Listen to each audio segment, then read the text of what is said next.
Hey guys, this is JJ Ainsworth, Megalithic Maiden, and right now I'm on my way to the ancient Mayan site of Xpuhil. That's amazing. That is absolutely stunning. Absolutely gorgeous. And this is structure 1. And it's, of course, as you can see, it's known as the Building of the Three Towers. It is the Riobeg style. Although this site is intriguing for many reasons, in particular, the closeness of the designs to ancient sites in Cambodia makes you wonder, were there some connections that we don't know about? How was this possible? And its center line runs more than 53 meters along a perfect north alignment that had 12 rooms. And they were oriented towards the 4 cardinal points according to its distribution. All the rooms had vaulted ceilings, or we might call that the Mayan arch. The principal facade faces east, the most important direction in pre-Columbian Mexico. The end towers, north and south, face the same way, and an ancient entrance stairway was found on the east side.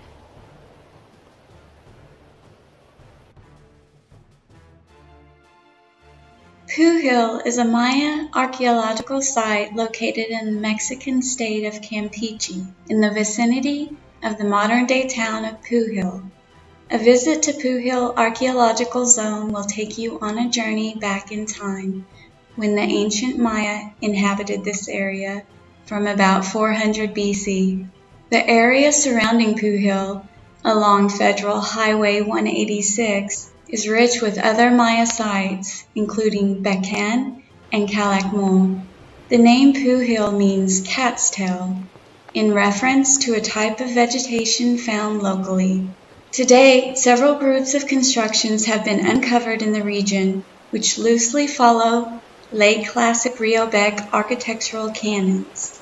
The similarities between the design of Structure 1 at Xpuhil with the architecture of many ancient sites in Cambodia leads one to wonder about the possibility of long-ago communication between the two areas.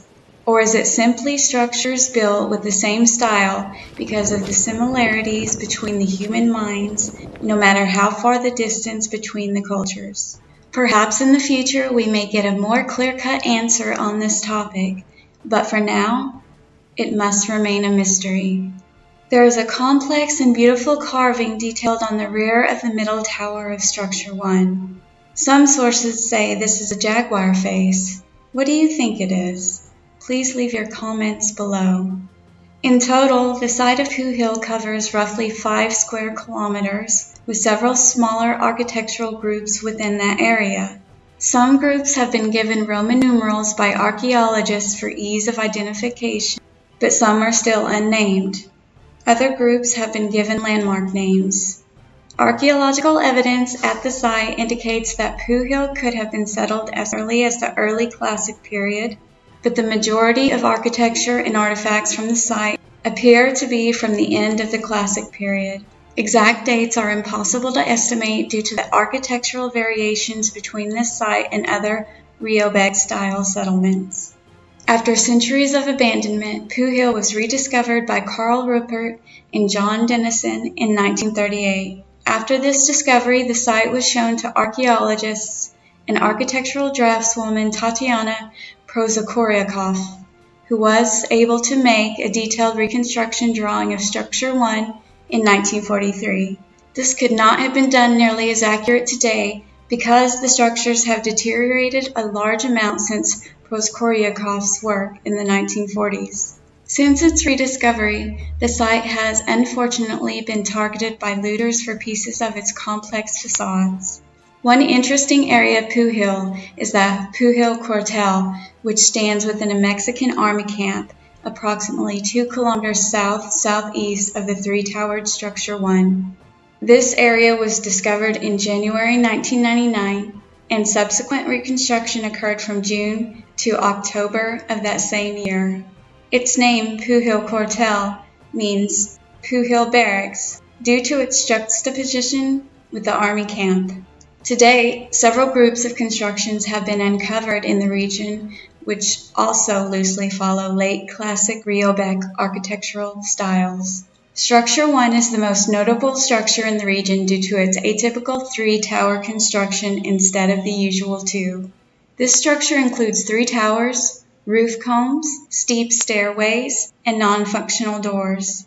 It is hypothesized that it may have been constructed in an effort to mimic the style of pyramid temples found in Tikal and elsewhere. Characteristics of the architectural style found at Xpuhil is the construction of false temples. That is, they are not really functional as living or performance spaces due to their irregular interior spaces and steep, unclimbable stairways. It is unknown precisely why the ancient Maya built them this way. And here, oh my goodness, I am so pleased that I see this. It sort of proves the theory to me also, how important the T-shape was. And the T is the area of the gate.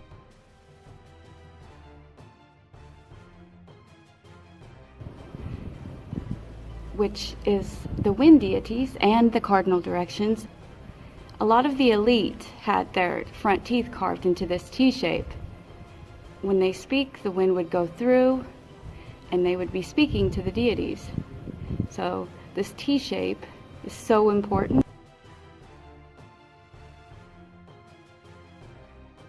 It even went all the way up into North America.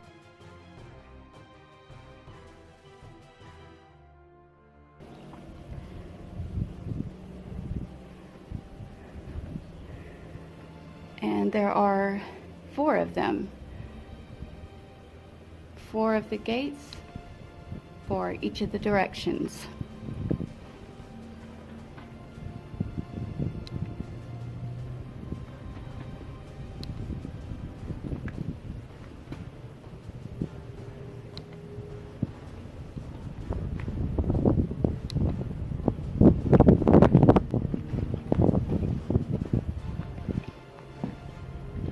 Okay, and here we have a partially vaulted roof that's in ruins, but that is known as the Mayan arch.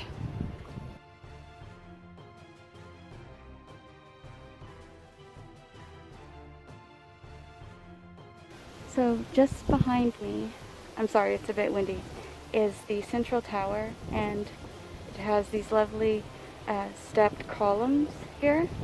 And on the very top, near the top, is a frieze that is richly, beautifully decorated with some sort of lion or jaguar type of monster with the mouth open.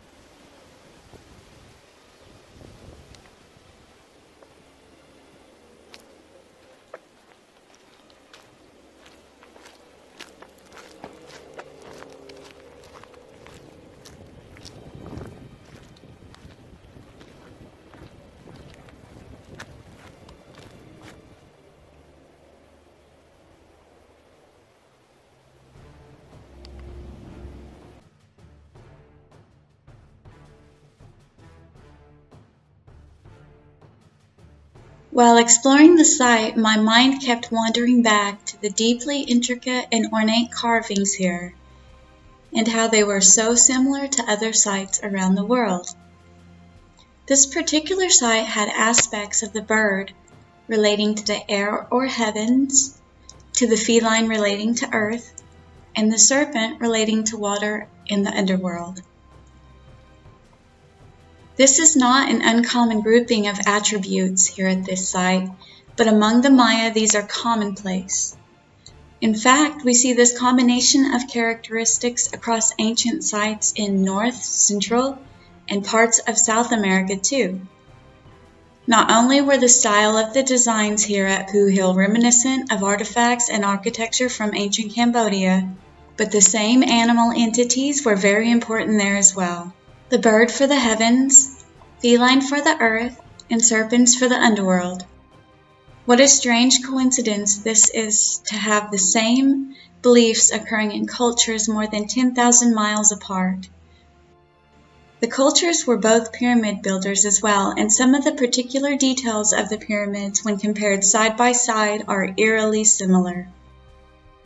However, they had much more in common than what is included here, but this is for another video. Please look out for part 2 of this series, and thanks very much for watching. Please subscribe to my YouTube here and hit the bell icon for updates. And if you would like to support me in other ways such as Patreon, I am including the link in the description box below.